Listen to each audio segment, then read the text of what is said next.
Taking responsibility for your own life, taking responsibility for whatever happens to you, knowing that you have consciously made the decisions that are now affecting you, knowing that what is happening now, today, is the direct result of your activity, what you did yesterday. Self-reliance is basically counting on yourself. Now, being self-reliant doesn't mean you can't work with others or trust others. Self-reliance means counting on yourself, trusting yourself, being confident with yourself, being responsible to yourself, trusting your own instincts, trusting the conclusions that you have developed from your study of experiences and philosophies, taking the credit that is due you, learning from the mistakes that you have made, being self-reliant.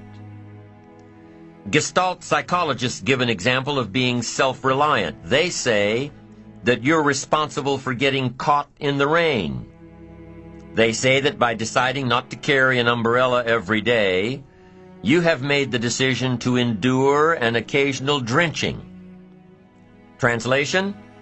By not being prepared, you make the choice of getting caught in some of life's unpleasant circumstances. Be they rain, failures, economic losses, relationship losses, professional losses, personal losses. By not being prepared, thinking ahead, it's your choice. Now here's the other side of it. By being prepared, you increase your chances of success. You increase the likelihood. By being prepared, you increase your chances of success, of seizing opportunities when they come your way, of being ready within yourself to take advantage of once-in-a-lifetime situations. Some people tend to blame others for their mistakes, blame others for their failures. Somebody says, it's not my fault the report isn't done, so-and-so didn't do their part. Of course it's your fault. It's your report too. It's your responsibility to see that everyone you delegated work to does their part. Now, you can't control what others around you do, but it's in your own best self-interest, your enlightened self-interest, that you stay on top of things, especially if it's going to affect your future. You think your boss cares that John didn't do his part? You think he sees John as the bad guy? Of course not. All he sees is that the report isn't done, bottom line. Be responsible for the things that affect you. You can make sure you're more responsible by checking in with those people who are working with you, the people who make up your team. You can be more responsible by saying, hey, John, how are you doing with your part? Do you need some help? Can we put somebody else in here to help you finish?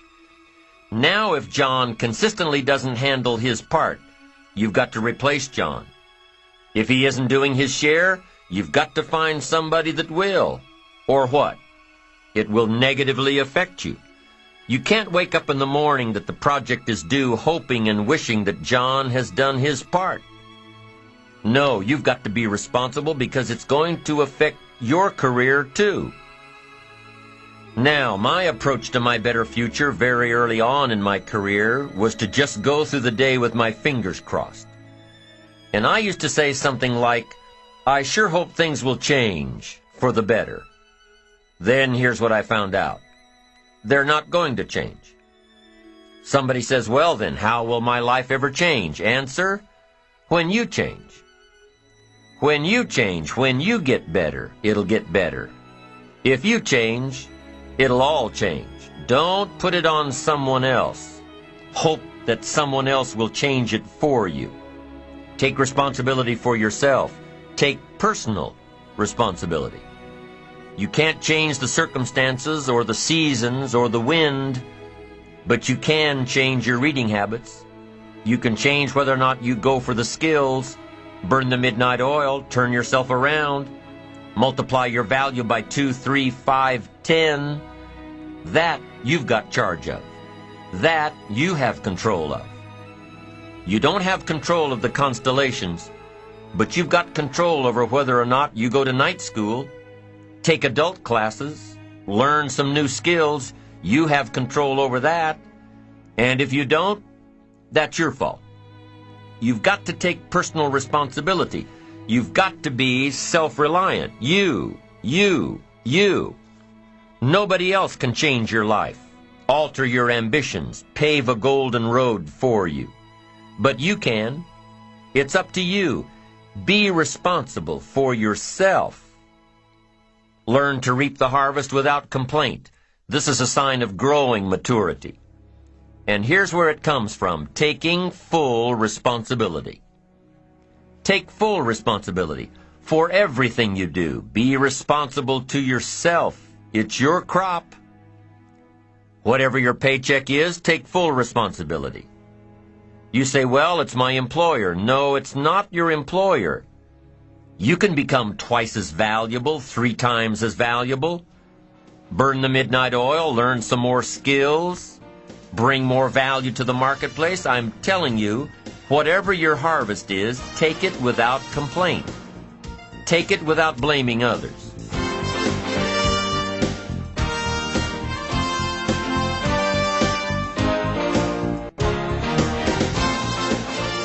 Self-preparation leads to control over your life. We discussed this in the last session. Whenever you prepare correctly, taking all of the steps you're supposed to take, doing everything in your power to stay on track, whenever your preparations lead to success, achieving your goals, you reinforce the disciplines that got you there. Success leads to reinforcement of the proper disciplines. If what you're doing is working, keep doing it. If what you're doing isn't working, change it. When you are doing all that you can possibly do and are successful at reaching your expectations, keep doing it. Success is a reinforcement. Psychologists call this positive reinforcement. We all know about positive reinforcement. That's how we train our dogs. That's how we teach our kids. That's how the trainers at SeaWorld can get a killer whale to do tricks and follow commands and work side by side with humans, by positive reinforcement.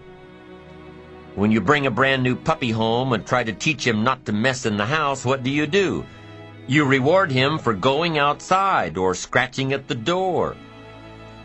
When you're trying to get your toddler out of the diaper stage, what do? You reward her with special presents, make her feel special for learning something new.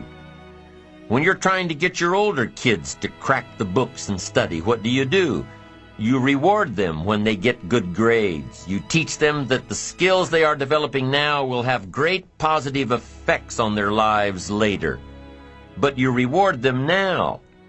This is positive reinforcement. Learning that there are rewards for doing something good, something worthwhile, something of value. The greater the value, the greater the reward.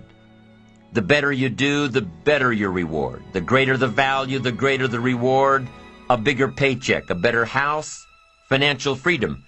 It's all a reward system.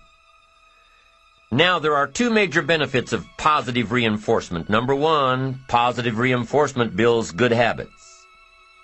If what you are doing, the habits you've gotten into, are building your ambition and increasing your success, keep doing them. Your success is reaffirming that these habits are good. Your success tells you that you need to keep doing what you are doing. By reviewing these habits that bring on success, you reinforce them, give them sticking power. Now here's the other side. By reviewing your habits, what you do every day, by reviewing your habits, you may find out that some of them are inhibiting your success. You may find out that what you're doing every day is bad for you, or you may realize that you've gotten out of some very good habits. Somebody says, well, I've just gotten out of the habit of taking my daily walk around the block. Well, I guess you'll just have to get in the habit of being sick down the road. Somebody says, well, I used to read the books all the time. I've just gotten out of the habit. Then change it. Go back into your disciplines. If you've just gotten out of the habit, just get back into the habit. It's called discipline. If it doesn't work, don't do it any longer.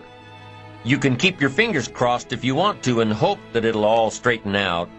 You can wish for the wind not to blow quite as severely, to change in your favor, but we call that naive at best. If the habits that you've gotten into aren't serving you, change them. You can't keep doing this any longer.